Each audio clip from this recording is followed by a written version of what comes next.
Hello everyone, welcome to iExamB. Students, आज you all know कि NABARD development assistant का जो नोटिफिकेशन है वो आउट हो चुका है। और स्टूडेंट्स, मैं आपको बताना चाहूँगा एप्लीकेशन लिंक भी एक्टिव है। अगर आप एलिजिबल हैं तो जाकर इस पोजीशन के लिए अप्लाई ज़रूर करें। स्टूडेंट्स, बहुत टाइम से हमारे पास ये क्वेरी आ रही थी कि नबार्ड डेवलपमेंट असिस्टेंट का एग्ज़ाम किस तरीके का होता है, किस तरीके के क्वेश्चंस पूछे जाते हैं, क्या कट ऑफ जाती है। तो आज इन सभी सवालों के जवाब आपको इस वीडियो में मिल जाएंगे। स्टूडेंट्स, आज की वीडियो में हम 2019 में जो एग्ज़ाम हुआ था उसका कंप्लीट एनालिसिस करेंगे और आपकी स्ट्रैटेजी क्या होनी चाहिए फॉर अपकमिंग एग्ज़ाम उसको भी डिस्कस करेंगे। Students, for your ease and convenience मैंने 50 डे स्टडी प्लान बनाया है आप लोगों के लिए जो आपको हेल्प करेगा। यहाँ पर मैंने वीक वाइज टॉपिक असाइन किए हैं, चाहे वो आपका क्वांट हो, रीजनिंग हो और इंग्लिश हो। ये प्लान कंप्लीट पीडीएफ फॉर्म में आपको डिस्क्रिप्शन बॉक्स में मिलेगा, तो जल्दी से जाकर इस प्लान को आप डाउनलोड कर सकते हैं। और अगर आप एक अच्छे कोर्स की तलाश में हैं, पूरा डेडिकेटेडली आप पढ़ाई करना चाहते हैं और नाबार्ड डेवलपमेंट असिस्टेंट में जो 173 वैकेंसीज हैं उनको हासिल करना चाहते हैं, तो मैं आपको बता दूं अभी इस कोर्स पे फ्लैट 57% ऑफ चल रहा है। It just you have to use the code BDAY in order to avail this particular offer. और सबसे इंपॉर्टेंट इस कोर्स की जो खासियत है वो है live classes. Students, course videos, PDF ये सब आपको मिलेगा पूरे स्ट्रक्चर्ड फॉर्म में, जिस तरीके का एग्ज़ाम आपसे पूछा जाता है। पर यहाँ पर मैं आपको बता दूँ आपकी हर एक वीक में 24 से 25 लाइव क्लासेस कंडक्ट कराई जाएंगी डिफरेंट सब्जेक्ट पे, चाहे वो क्वांट हो, रीजनिंग हो, आपका इंग्लिश हो या कंप्यूटर हो। इवन डिस्क्रिप्टिव इंग्लिश को भी तवज्जो यहाँ पर दी जाता है। तो आप इस पर्टिकुलर एग्ज़ाम के लिए 15 सितंबर से लेकर 10 अक्टूबर तक अप्लाई कर सकते हैं। एंड डिफरेंट रीजन वाइज इन्होंने टोटल 173 वैकेंसीज रिलीज़ की हैं। इसका अगर आप डिटेल एनालिसिस चाहते हैं कि कौन से रीजन के लिए आपको अप्लाई करना चाहिए, तो हमारे एग्री बी चैनल पर मिस्टर कैलाश सर ने एक वीडियो अपलोड कर दिया है, आप जाकर उसे देख सकते हैं। स्टूडेंट्स, अगर मैं एग्ज़ाम पैटर्न की बात करूं तो यहाँ पर 2 फेसेस में आपका एग्ज़ाम कंडक्ट कराया जाएगा। पहले फेस में आपका नॉर्मल QRE होगा, जिसे हम न्यूमेरिकल एबिलिटी, इंग्लिश लैंग्वेज और रीजनिंग बोलते हैं, जहां पर इंग्लिश में से 40 क्वेश्चंस और बाकी इन दोनों सेक्शंस में से 30 क्वेश्चंस पूछे जाएंगे।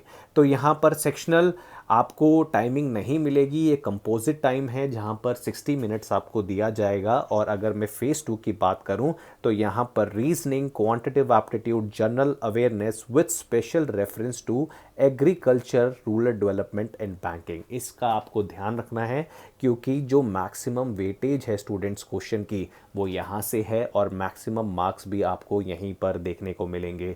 साथ ही में कंप्यूटर नॉलेज का आपका टेस्ट लिया जाएगा और डिस्क्रिप्टिव इंग्लिश का आपका टेस्ट होगा जो 50 मार्क्स का होगा। तो टोटल एग्ज़ाम आपका 200 मार्क्स का होगा। इन सभी सब्जेक्टों के लिए, यानी 4 सब्जेक्ट की बात करूं तो 90 मिनट्स आपको कंपोजिट टाइम दिया जाएगा और डिस्क्रिप्टिव टेस्ट के लिए आपको अलग से 30 मिनट्स मिलेंगे। मैं 2019 की एग्ज़ाम की बात करूं तो मैं आपको गुड नंबर ऑफ़ अटेम्प्ट्स बताना चाहूँगा ताकि आपको एक आइडिया लग जाए कि कितना मार्क्स लाना ज़रूरी होता है इस पर्टिकुलर एग्ज़ाम में, क्योंकि यहाँ पर कट ऑफ बहुत ज़्यादा जाती है।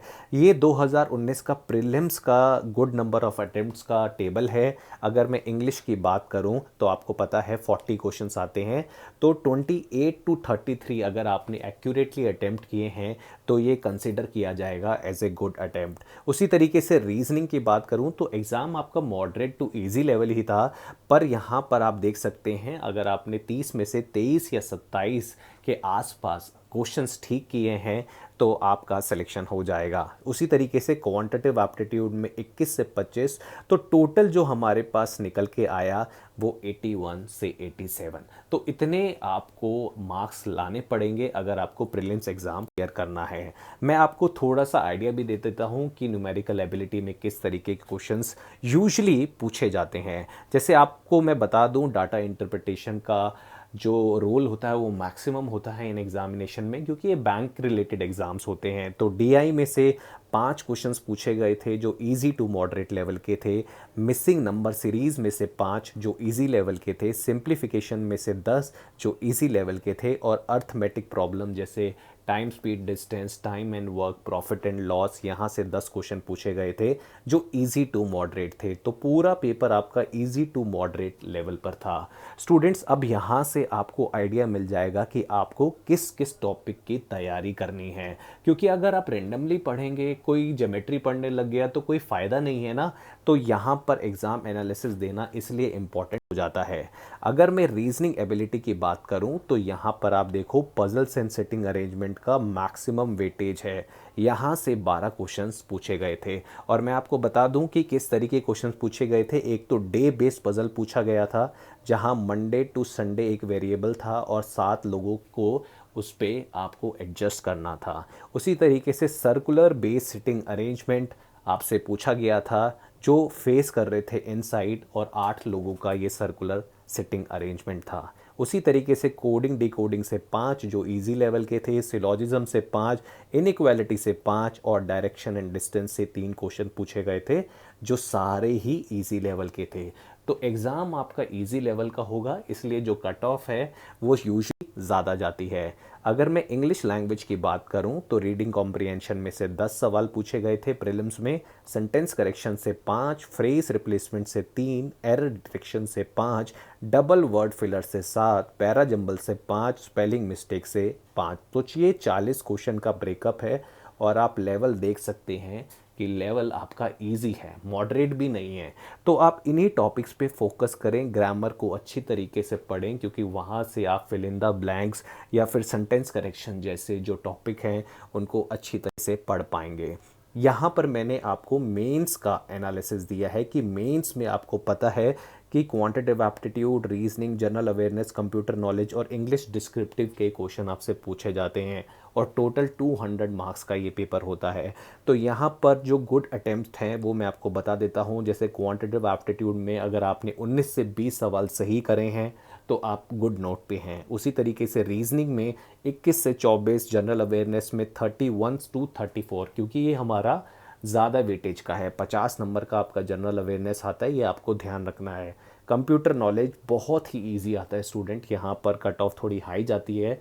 तो 33 से 37 के बीच में अगर आपने अटैम्प्ट किए हैं तो ये गुड नंबर ऑफ अटैम्प्ट है। डिस्क्रिप्टिव इंग्लिश में आपको मैं बता दिया कि ऐसे, प्रेसी और लेटर तीनों पूछे जाते हैं, जिसके लिए आपको अलग से 30 मिनट्स दिए जाते हैं। तो ऐसे था योर फेवरेट बुक, उसके ऊपर आपको लिखना था। प्रेसी आपको DIC GC के ऊपर लिखना था और लेटर जो था आपका, you have to write a letter on municipal corporation complaining about parking mismanagement. तो इस तरीके के सिंपल टॉपिक्स आपसे पूछे जाते हैं, तो इन चीज़ों का आपको ध्यान रखना है। साथ ही साथ मैं आपको बता दूं कि आई एग्ज़ाम भी है जॉइंट हैंड विद प्रयत्न IAS। अगर आप सिविल सर्विसेज के लिए प्रिपेयर कर रहे हैं और आप फ्री में सेमिनार एक अटेंड करना चाहते हैं, how to go for it, तो डिस्क्रिप्शन बॉक्स पे लिंक है, उसके लिए आप रजिस्टर कर सकते हैं। ये सेमिनार 17 तारीख को शाम 6 बजे होना है।